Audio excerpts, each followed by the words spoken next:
Everyone welcome back. ನೀವು ನೋಡ್ತಾ ಇದ್ದೀರಾ student solution YouTube channel. SLC ಪರೀಕ್ಷೆ ಇಂಪಾರ್ಟೆಂಟ್ ಅಪ್ಡೇಟ್, ನಿಮ್ಮ ಪೂರ್ವ ಸಿದ್ಧತಾ ಪರೀಕ್ಷೆ ಪ್ರಿಪರೇಟರಿ ಎಕ್ಸಾಮ್ಗೆ ಇಂಪಾರ್ಟೆಂಟ್ ಅಪ್ಡೇಟ್ ಬಂದಿದೆ.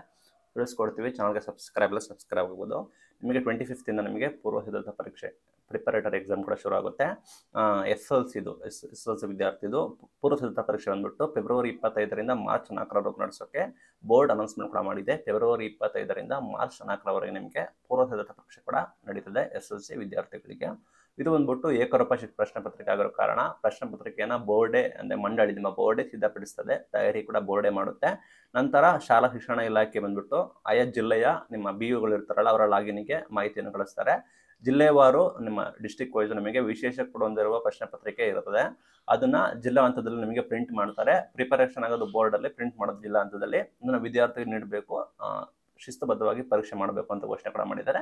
ಹೇಗೆ ನಿಮ್ದು ಫೈನಲ್ ಎಕ್ಸಾಮ್ ಇರುತ್ತೆ ಅದೇ ಮಾದರಿ ಎಲ್ಲ ನಿಮ್ದು ಪ್ರಿಪರೇಟರಿ ಎಕ್ಸಾಮ್ ಕೂಡ ಮಾಡಬೇಕು ಅಂತೇಳಿ ಸೂಚನೆ ಕೊಟ್ಟಿದೆ. ಶಿಸ್ತುಬದ್ಧವಾಗಿ ಪರೀಕ್ಷೆ ನಡೆಸಬೇಕು ಅಂತೇಳಿ ಬೋರ್ಡ್ ಕೂಡ ಅನೌನ್ಸ್ಮೆಂಟ್ ಕೂಡ ಮಾಡಿದೆ. ಪ್ರಶ್ನೆ ಪತ್ರಿಕೆ ಲೀಕ್ ಆಗೋದು, ನಕಲು ಆಗೋದು ಯಾವುದೇ ರೀತಿ ನಡಿಬಾರ್ದು. ಇದರ ನಡೆದ್ರೆ BUಗಳನ್ನ ಹೊಣೆ ಮಾಡ್ತೀವಿ, ಅಲ್ಲಿಯ BUಗಳನ್ನ ನಾವು ಹೊಣೆ ಮಾಡ್ತೀವಿ ಅಂತ ಘೋಷಣೆ ಕೂಡ ಮಾಡಿದೆ. ಅಂದ್ರೆ ನಿಮಗೆ ಕಟ್ಟುನಿಟ್ಟಾಗಿ ಮಾಡ್ತಾರೆ. ನಿಮಗೆ 25th ಅದೇ ಫೆಬ್ರವರಿ 25th ಇಂದ ನಿಮಗೆ ಮಾರ್ಚ್ 4ರವರೆಗೂ ನಿಮಗೆ SLC ಪೂರ್ವ ಸಿದ್ಧತಾ ಪರೀಕ್ಷೆ ಪ್ರಿಪರೇಟರಿ ಎಕ್ಸಾಮ್ ಕೂಡ ನಡೀತದೆ.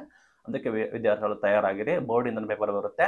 ನಿಮಗೆ ಬೋರ್ಡ್ ಎಕ್ಸಾಮ್ ನಿಮ್ದು ಮೈನ್ ಎಕ್ಸಾಮ್ ಯಾವ ರೀತಿ ಇರುತ್ತೆ ಅದೇ ರೀತಿಯಲ್ಲಿ ಕೂಡ ಇದನ್ನ ಕಂಡಕ್ಟ್ ಮಾಡ್ತಾ ಇದ್ದಾರೆ. ಕಾರಣ ಇಷ್ಟೇ, ಬೋರ್ಡ್ ಎಕ್ಸಾಮ್ಗೆ ವಿದ್ಯಾರ್ಥಿಗಳು ಭಯ ಆಗ್ತದೆ, ಸಮಸ್ಯೆ ಆಗುತ್ತೆ. ಹೇಗೆ ಪರೀಕ್ಷೆ ಇರುತ್ತೆ ಗೊತ್ತಿರೋದಿಲ್ಲ, ಯಾವ ರೀತಿ ನಿಯಮ ಇರ್ತದೆ ಗೊತ್ತಿರೋದಿಲ್ಲ. ಆ ನಿಟ್ಟಿನಲ್ಲಿ ಈ ರೀತಿ ಮಾಡಿದ್ರೆ ವಿದ್ಯಾರ್ಥಿಗಳಿಗೆ ಸಹಾಯ ಆಗುತ್ತೆ, ತಯಾರಿ ಮಾಡ್ಕೊಳ್ಳೋಕೆ ಕೂಡ ಹೆಲ್ಪ್ ಆಗುತ್ತೆ ಅಂತ ನಿಟ್ಟಿನಲ್ಲಿ ಈ ರೀತಿ ಅನೌನ್ಸ್ಮೆಂಟ್ ಕೂಡ ಮಾಡಿದೆ. ಏನಾಗಿದೆ ಅಂದ್ರೆ ಎಲ್ಲ ರೀತಿ ಕಟ್ಟುನಿಟ್ಟಾಗಿ ಮಾಡ್ತಾರೆ. ವಿದ್ಯಾರ್ಥಿಗಳಿಗೆ ಆಲ್ ದ ಬೆಸ್ಟ್. ಪರೀಕ್ಷೆ ಚೆನ್ನಾಗಿ ಮಾಡಿ. ಬೋರ್ಡಿಂದ ಕೂಡ ಪೇಪರ್ ಬರುತ್ತೆ. ನಿಮ್ಮ ತಾಲೂಕು ಮಟ್ಟದಲ್ಲಿ ಅದು ಪ್ರಿಂಟ್ ಆಗಿ ನಿಮಗೆ ಸೇರುತ್ತೆ ಪೇಪರ್ ಅಂದ್ಬಿಟ್ಟು.